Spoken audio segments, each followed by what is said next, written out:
Bang Riko, apa arti dari sebuah kesuksesan? Sukses itu adalah ketika kita bisa mencapai satu tujuan yang kita rencanakan, namun membawa ketenangan dan manfaat. Jadi ketika kita tidak ada manfaat dari apa yang kita hasilkan, saya kira belum bisa dikatakan sukses. Oh, berarti lebih kompleksnya Yes. apa itu? Ya, sukses itu tenang dan bermanfaat. Apakah sukses itu bisa dibilang kalau misalnya kita sudah punya materi atau definisinya seperti apa tuh? Ya, sukses tidak melulu bicara materi. Oke, Karena banyak orang yang materinya berlimpah, tapi masih saja merasa kurang. betul. Tapi sukses bukan akhir daripada tujuan. Sukses adalah anak tangga. Yang pasti setiap kesuksesan ya selalu melahirkan kesuksesan berikutnya. Yang orang tidak mungkin berhenti pada satu anak tangga. Oke. Menurut Bang Riko, apa definisi bahagia? Bahagia itu bahasa hati. Yang orang tidak bisa menentukan kebahagiaan seseorang itu dengan sesuatu yang terlihat oleh mata. Tapi bahagia itu hanya ada dalam hati. Jadi banyak orang yang mengejar kebahagiaan ya seakan-akan dengan materi. Tidak. Sederhana sekali. Orang yang bahagia itu pasti tidur nyenyak, Oke. ya, hidupnya tenang Oke. karena tidak mungkin gelisah. Oke. Berarti Dia belum happy. tentu orang kaya itu bahagia. Belum tentu. Pasti juga ada ketidaktenangannya, ya. Jadi bahagia itu nggak bisa diukur dengan materi. Karena setiap materi ya yang kita punya ini hanya menyenangkan kita sesaat, dan nggak semua harta yang kita punya bisa kita nikmati toh. Betul. Apakah duduk makan malam bersama keluarga komplit, apakah itu disebut bahagia? Bisa. Ya bisa saja, karena ketika dia bisa meluangkan waktu buat keluarga di tengah kesibukannya, ini kan kualitas daripada waktu yang dia punya ini sangat terlihat. Dan bisa dibilang itu bahagia. Orang yang melihatnya, dia sedang bahagia, setidaknya begitu. Oke. Menurut Bang Riko, apa sih harga diri seorang pria itu? Wah, satu kata, tanggung jawab. Tanggung jawab. Laki-laki yang punya harga diri adalah laki-laki yang tanggung jawab. Kenapa? Karena diciptakan laki-laki menjadi seorang pemimpin. Dan seorang pemimpin baru bisa dikatakan seorang pemimpin ketika dia bertanggung jawab terhadap dirinya dan orang-orang yang dipimpinnya. Apalagi terhadap istri dan anak-anaknya, terhadap keluarganya, bahkan terhadap bangsa dan negara. Itu harga dirinya ya? Yes, tanggung jawab. Tanggung jawab ya. Apakah bisa juga bekerja? Ya, orang yang bertanggung jawab pasti akan dia melakukan apapun untuk yang dipertanggungjawabkan. Baik terhadap dirinya maupun terhadap siapapun yang menjadi tanggung jawabnya. Yang bekerja salah satu bentuk daripada tanggung jawab seorang laki-laki. Oh, Dan itu di situ harga diri. harga diri seorang laki-laki adalah tanggung jawab. Tanggung jawab. Oke. Terus kalau kita ngomong-ngomong tentang kehidupan, menurut Pak Hendriko, menurut Bang Riko ya, Yes. bagaimana kita menyikapi takdir? Takdir bagian daripada salah satu iman bagi orang muslim.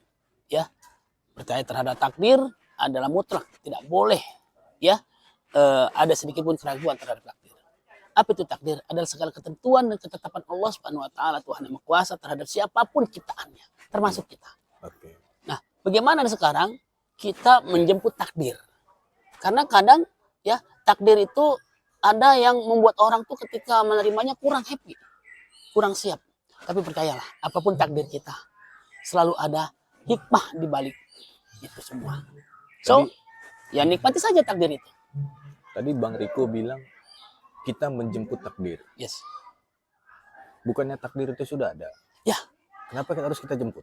Karena kita manusia diciptakan dengan akal. Yang kita harus mencari jalan. Gak mungkin dong kita berjalan di tengah jalan, kemudian ada potensi kita celaka. Oke. Nah, bagaimana kita menjemput takdir baik kita?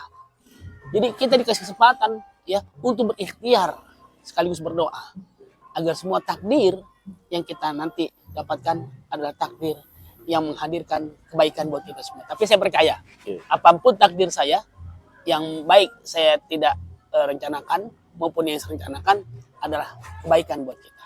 Karena itu iman yang nggak boleh diragukan. Berarti kalau takdir dan nasib itu apa bedanya?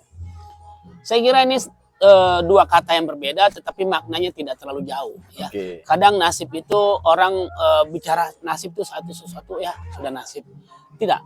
Takdir dan nasib ini adalah satu ketentuan dan ketetapan yang bisa saja bisa berubah kalau kita mau berubahnya.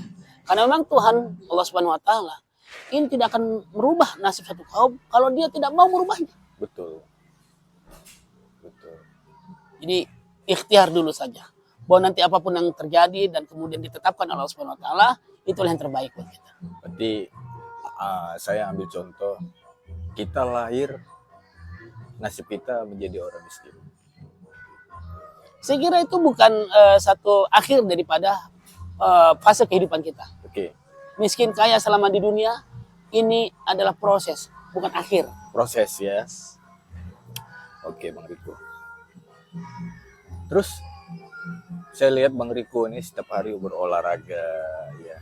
Bagaimana cara mengelola energi positif?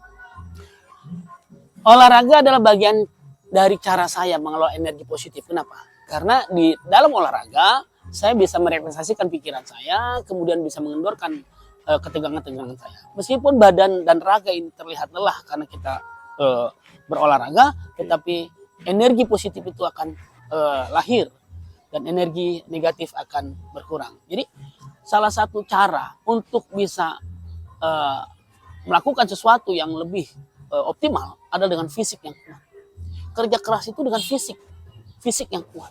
Nah, kemudian di dalam fisik yang kuat, tubuh yang sehat, ini terdapat jiwa yang kuat. Apa tadi? Di dalam Tubuh yang kuat, yang sehat, jiwa pun akan kuat dan juga sehat. Jadi jangan sampai jiwa dan raga kita ini tidak sinergi. Oke. Terlihat sehat, tapi jiwanya lemah.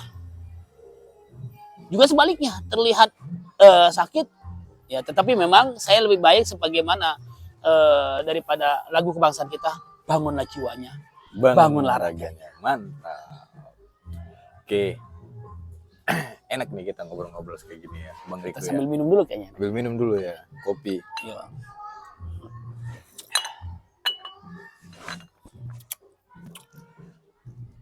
Menurut Bang Riko nih, ya kan?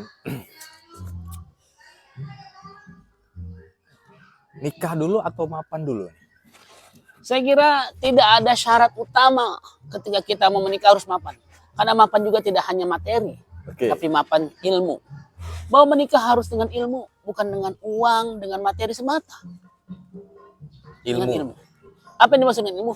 Pemahaman tentang ilmu rumah tangga. Pemahaman tentang bagaimana menjadi pemimpin di rumah tangga. Menjadi seorang suami bagi istrinya. Menjadi seorang ayah bagi anak-anaknya. Membangun rumah tangga, membangun cinta. Jadi ilmunya dulu. Karena kalau ilmunya sudah ada, maka insya Allah. Ya, karena menikah tidak ada tarifnya gitu loh. Oh, menikah harus sekian juta. Tidak. Dan menikah harus dipermudah. Bukan dipersulit. Harus dipermudah. Yes. Walaupun keadaannya lagi sulit. Ya, apapun persoalannya, sulit apanya? Kalau orang sulit secara ekonomi, itu bisa diatasi ketika dia punya niat nikah. Punya ilmu untuk menikah. Karena kesulitan ekonomi itu kan karena gayanya saja.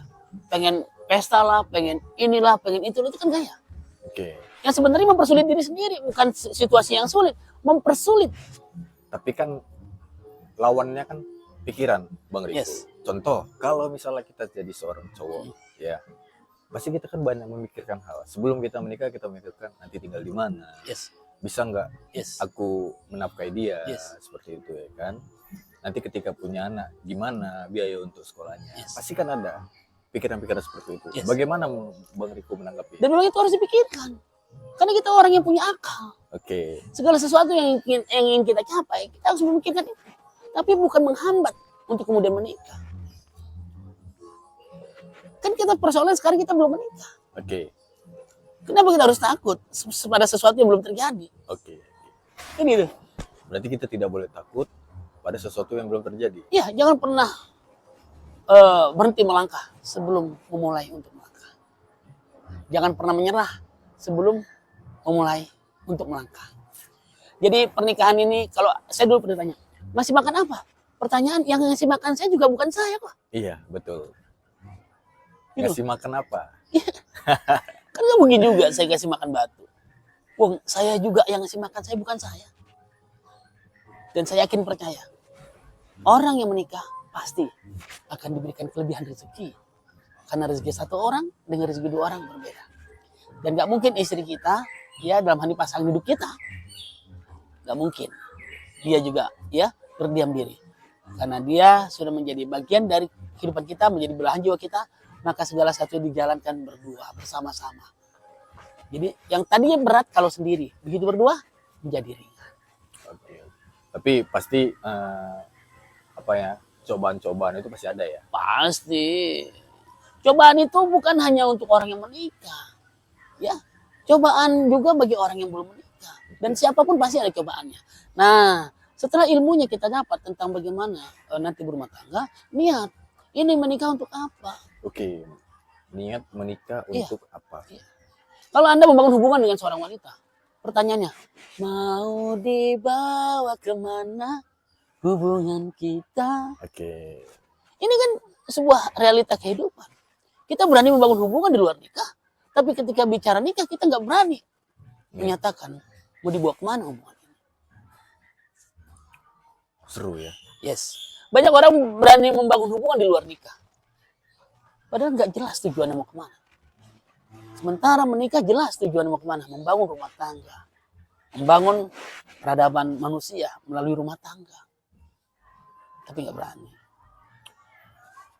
Kalau misalnya kita nemu kasus seperti ini, Bang Riko, ya sebelum nikah kita punya pasangan, ya wanita dan pria seperti itu ya. Nah,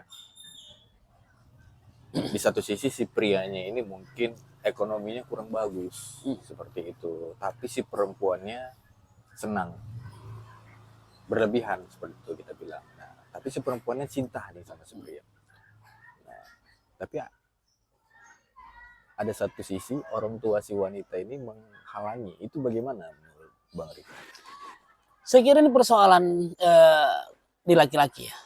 Makanya saya katakan tadi bahwa harga diri laki-laki itu bukan pada berapa banyak gaji dia, berapa besar gaji dia atau pendapatan dia. Tapi seberapa besar dia menjadi orang yang bertanggung jawab. Seberapa kuat dia sebagai laki-laki yang bertanggung jawab. Nah, ketika dia bisa menunjukkan bahwa dia laki-laki bertanggung jawab, maka apapun yang dia bawa, ini tidak mengkhawatirkan orang lain. Karena ini bisa dilihat. Laki-laki yang datang dengan penuh tanggung jawab, meskipun terlihat secara materi mungkin kurang, saya kira ini waktu yang akan menjawab. Dan itu saya banget. Saya ketika nikah gaji 600.000 sebulan. Waktu nikah gaji 600.000 sebulan. Dan istri saya lebih tinggi daripada saya gajinya. Bagaimana cara Bang Riko menyikapi hal seperti itu? Ya saya kira saya datang dengan niat menikah karena Allah, ibadah, bangun rumah tangga, dan saya menikah menjalani dengan istri dan saya sebagai kepala rumah tangga, maka saya yakinkan siapapun yang coba menghalangi tanda kutip, ya dengan kesungguhan saya, bahwa insya Allah anak ibu dan bapak akan bahagia bersama saya. Guys, mantap. Terakhir, ya. Apa tanggapan Bang Riko kalau misalnya melihat cowok yang kadang kita bisa bilang dia melihat cewek itu, wah matre nih. Apa? Gimana? Saya rasa bagi seorang wanita yang materialistis, sepanjang memang untuk kebutuhannya tidak masalah. Wajar ya? Wajar. Betul. Ya, karena dia nanti akan hidup di bawah tanggung jawab suaminya. Betul. Kalau dia nggak matre, ya dia nggak bisa ngelola harta suami. Betul.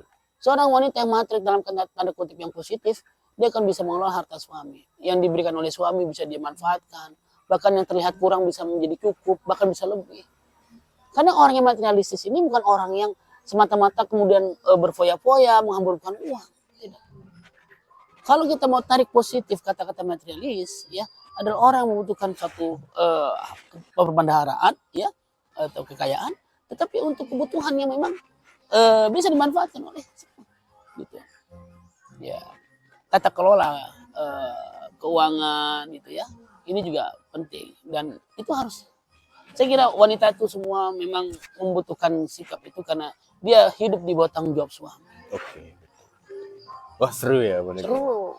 Jadi jangan selalu dipandang positif. Jangan terlalu dipandang negatif ya.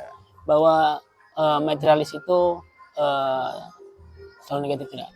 Justru kita memang harus menerima bahwa dia sudah ibaratnya menyerahkan kehidupannya kepada kita sebagai seorang suami, yang kita tidak boleh membiarkannya karena menjadi tanggung jawab kita memberikan nafkah mereka. Oke. Satu quote untuk Hari Kemerdekaan Indonesia. Merdeka itu berdaya. Merdeka itu sejahtera. Merdeka harusnya membuat kita lebih berdaya dan sejahtera. Dirgahayu Republik Indonesia ke-78. Jadilah pewaris negeri dengan segala penuh prestasi. Yes, mantap. Thank you, Mas Agung. Selamat dan sukses. Amin, sama-sama.